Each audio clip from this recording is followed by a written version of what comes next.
Президенттин кызы дарыгерлерге жардам көрсөтүп жүрөт. Президенттин кызы кайрымдуулук жасап жатат. Президент Сооронбай Жээнбековдун кызы күйөө баласы менен жардам көрсөтүп жүргөн сүрөттөрү интернетке тарады. Жаш саясатчы жана коомдук активист Мурат Соорбеков сүрөттөрдү жеке баракчасына жайгаштырып, ага бирөөлөр жибергенин жазган.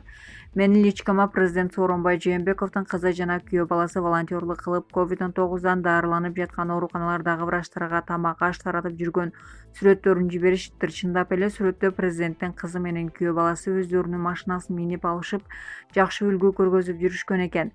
Бул көрүнүш башка саясатчылардын балдарына да үлгү болчу да экен. Азыркы учурда баарыбыз биригип илдетке каршы турушубуз керек. Ынтымакта гана бул кыйын мезгилден чыга алабыз, дейт ал.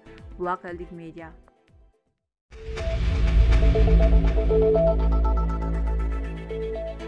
Нарселерибиз менен талаада калдык. Келиндерибиз төрөгөнү калды. Орусия менен Казакстандын чек арасында калып калган кыргыз жарандарынын видеосу тарады. Коронавирус пандемиясына байланыштуу Орусия менен Казакстандын чек арасында өтө албай калган бул жол менен 500дөн ашык кыргыз жарандарынын видеосу тарады. Видеодо жарандар президентке жана өкмөт башчыга кайрылып алып кетүүлөрүн суранганын угууга болот. 6 айлык балдарыбыз менен күндүн суугуна карабастан ушул жерде жашап жатабыз. Кыргыз эли качан ойгонобуз? Бизди алып кетиңиздер. Бул жерде миңдей адам болуп калдык. Жаш балдарыбыз менен кантип чатырда жашайбыз? Балдарыбыз түнкүсүн ыйлап, жүрөгүбүз ооруйт. Үмүт менен жашап жатабыз. Сиздерден сураныч, бир маалымат берип коюңуздарчы ушул жөнүндө деген чогулгандар. Булак Супер KG.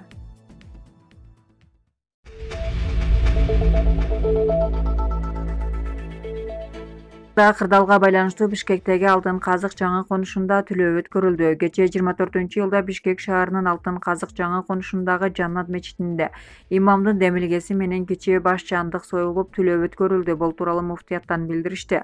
Анда жерибиздин тынчтыгы, элибиздин саламаттыгы үчүн дуба кылынып, эти жардамга муктаж үй бүлөлөргө таратылып берилди. Бул тууралуу мечиттин имамы Абдулфаяз Кахаров билдирди.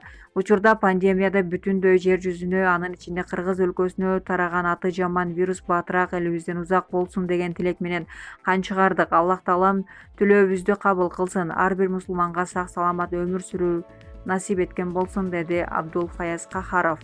Булак Супер KG.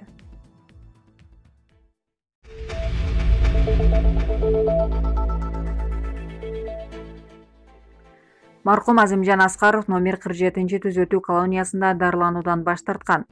Жамыктын маалыматы боюнча Аскаров алы кетип, дене табы көтөрүлүп жатканын айткан. Медициналык кызматкерлердин кароосунан өткөндөн кийин ага бир нече жолу Бишкек шаарындагы номер 47 медициналык түзөтүү мекемесинин шартында дарылануу сунушталган. Бирок ал стационардык дарылануудан баш тартып келген. 24-июлда дарылоодон баш тарткандыгына карабастан Аскаров Азимжан медициналык кароо жана андан ары дарылануу үчүн номер 47 мекемеге которулган. Белгилүү болгондой, бүгүн 25-июлда Азимжан Аскаров көз жумду. Маркумдун өлүмүнө байланыштуу социалдык тармактарда айрым укук коргоочулар бири-бирине көңүл айткандыгы, коомчулук тарабынан терс кабыл алынып, талаш-тартышка жем таштады. Эскерте кетсек, соттун өкүмү менен Аскаров 2010-жылы Бишкек Ош жолунун тосуунун уюштургандардын бири деп табылган. Ошол эле учурда эл арасында түшүндүрүү иштерин жүргүзүп жаткан 13 милиция кызматкери каттуу сабалып, аймактык милиционер Сулайманов өлтүрүлүп, сөөгү өрттөлгөн. Булак элдик медиа.